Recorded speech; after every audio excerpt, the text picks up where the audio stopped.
Hi guys, welcome back to my channel. In this video, I'll be starting with First Flight, chapter number 1, A Letter to God, whose author is G.L. Fuentes. Now, the story is about a farmer, Lencho, who writes a letter to God when his crops are wheat, asking for 100 pesos.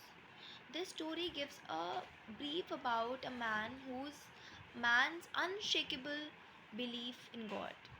He thinks that God sees everything and God will answer him. The story starts from the second page. The house, the only one in the entire valley, sat on the crest of a low hill. From this height, one could see the river and the field of ripe corn dotted with flowers that always promised a good harvest. The only thing that the earth needed was a downpour or at least a shower, means rainfall.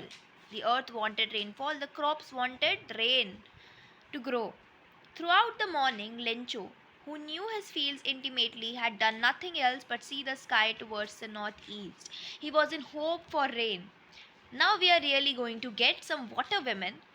The woman who was preparing supper replied, Yes, God willing. The older boys were working in the field while the smaller ones were playing near the house until the women called to them all, Come for dinner. It was during the meal that, just as Lencho had predicted, big drops of rain began to fall. In the northeast, huge mountains of clouds could be seen approaching. The air was fresh and sweet.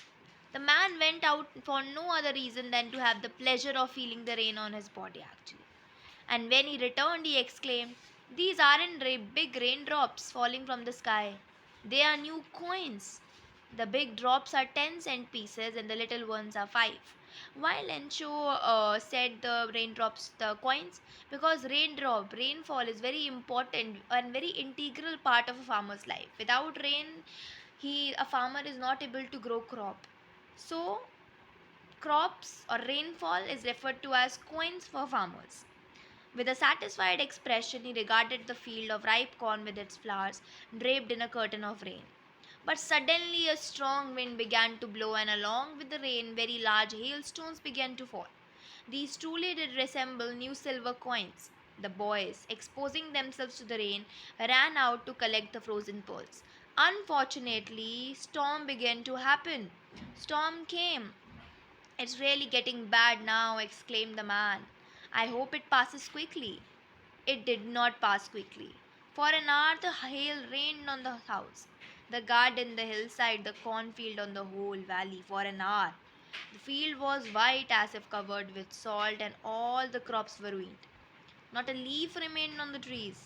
The corn was totally destroyed. The flowers were gone from the plants.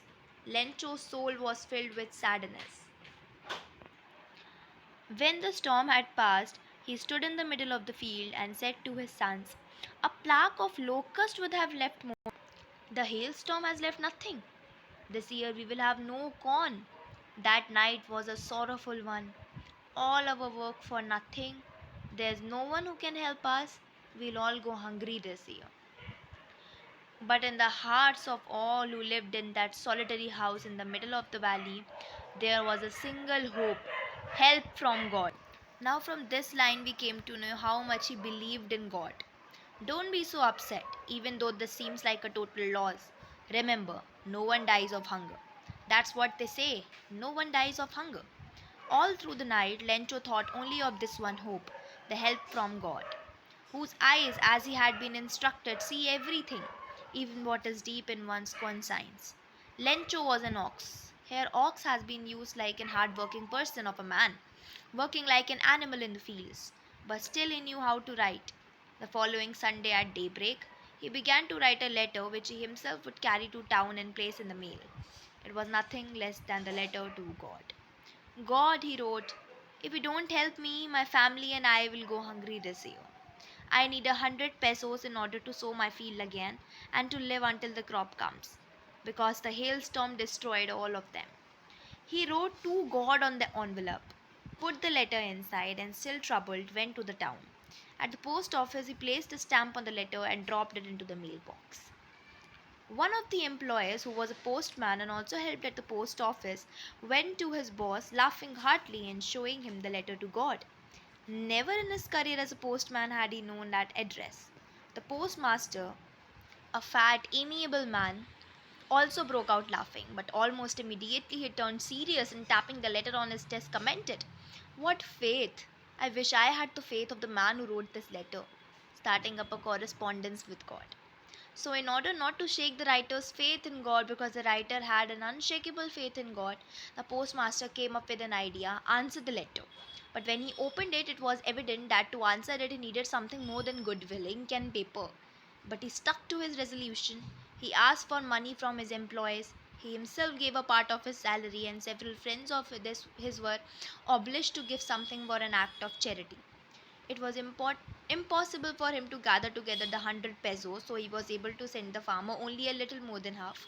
He put the money in an envelope addressed to Lencho, and with it a letter containing only a single word as signature: God. The following Sunday, Lencho came a bit earlier than usual to ask if there was a letter for him. It was the postman himself who handed the letter to him, while the postmaster, experiencing the contentment of a man who has performed a good deed, looked on from his office. Lencho showed not the slightest surprise on seeing the money, such was his confidence, but he became angry when he counted the money. God could not have made a mistake, nor could he have denied Lencho what he had requested. Immediately, Lencho went up to the window to ask for paper and ink.